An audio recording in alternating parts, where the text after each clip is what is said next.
Aloha and welcome to chapter 18.1 on the eve of the French Revolution. So, under France's ancient regime, or ancient I don't know how to say it, I don't have the proper French accent, but there were three social classes, or estates as they were called. The first estate was the clergy, who enjoyed great wealth and privilege, but the second estate was titled the nobility, and they had the top jobs in the government and the army and in the courts. But the vast majority of the population, including the newly emerging middle class or the bourgeoisie, were the third estate. And the third estate consisted of mostly peasants, who were the poorest members of the third estate. But there were also a bunch of urban workers who were part of that third estate, and then a small but growing bourgeoisie middle class that had the leadership of the third estate. The members of the third estate resented the privileges and that are enjoyed by the first and second estates. For example, the first and second estate were exempt from taxes, while the peasants basically paid most of the taxes for the whole country.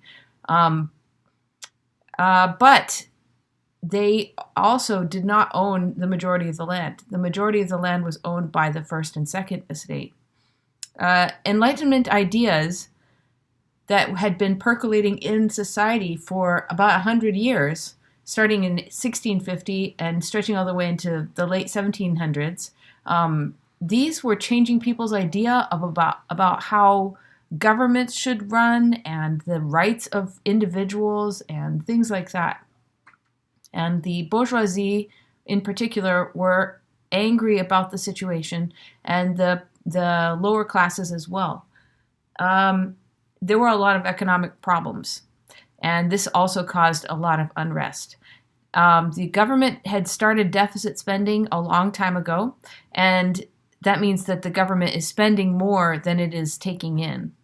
And so this had left France deeply in debt.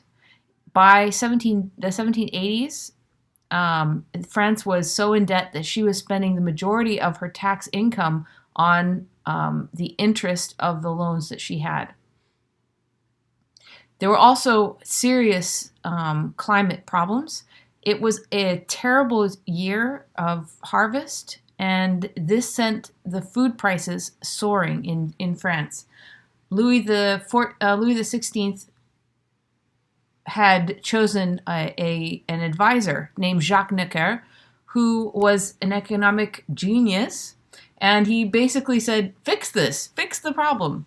But when Jacques Necker suggested that the king start spending less money and that he start taxing the nobles pressured King Louis XVI to fire Jacques Necker. And they continued to spend money the way they always had. And of course, this deepened the crisis, the economic crisis, and the political crisis that they were in. So, in desperation, Louis XVI calls for something called the Estates Generales, which was similar to the British Parliament. It was a meeting of the different segments of the population, with each of the three estates getting an equal vote in this huge meeting of the representatives from each of those different groups. This Estates Generales, though, had not met for over 150 years. So France did not have the same kind of political freedoms that England had. England's parliament functioned similarly to what it does today. But the French Parliament basically did not function. The king made all the rules. So when the king called this Estates Generales, many of the French nobles actually saw this as an opportunity to get more power. The king was desperate and he was trying to solve economic problems. The nobles were simply interested in gaining more political power.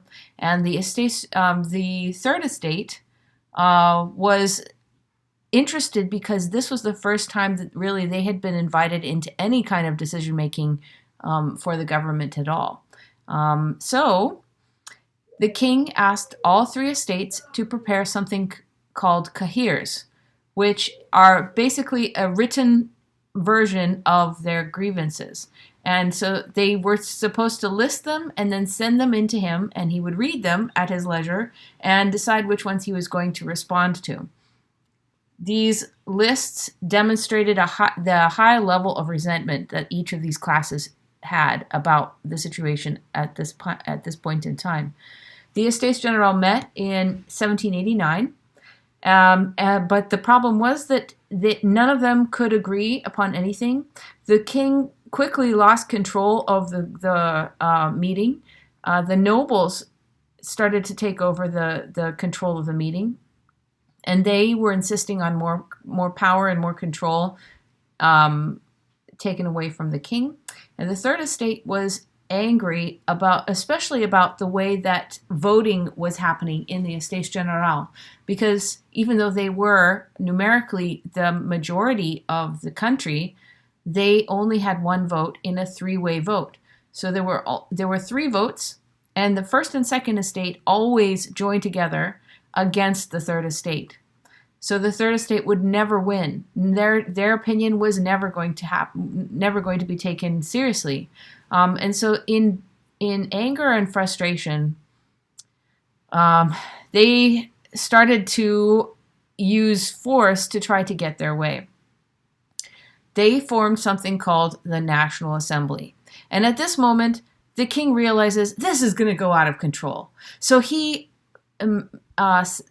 creates like a diversion, and he closes the meeting room that they had been in, which was in the Palace of Versailles, and he closes it and he says, "Oh, we're having renovations. I'm sorry, you cannot meet here today." And the National Assembly, without the First and Second Estate, they decided they're going to continue to meet, and they're going to continue to make some legislation for the country, but they will meet in a tennis court that was down the road from Versailles.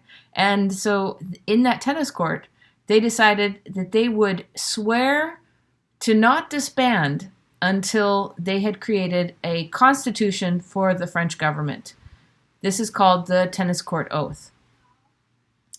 On July 14th of 1789, the streets of Paris were buzzing with rumors, and there were royal troops that were marching around the city, inside the city, and the fear of the people was that the king would use his military to force the National Assembly to disband, and that all of their possible future changes to the government and to the taxation system and to the power structure would be forfeited, and they would go back to their lowly estate, the lowly position that they had been before.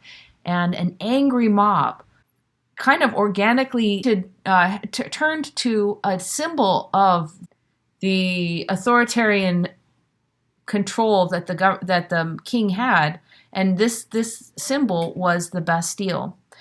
This was the beginning of the French Revolution.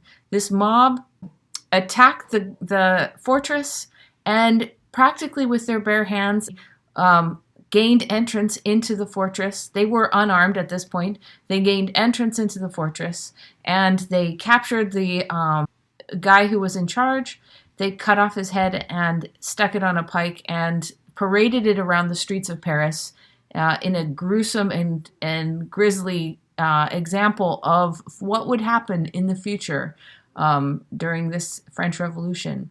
But their goal really was, number one, to show their frustration and the anger that they were feeling about the French monarchy, as well as to capture any kind of weaponry that they could find, because they were unarmed. Of course, the king had made sure that none of the people would have had weapons, and this was they wanted more power and they wanted more control.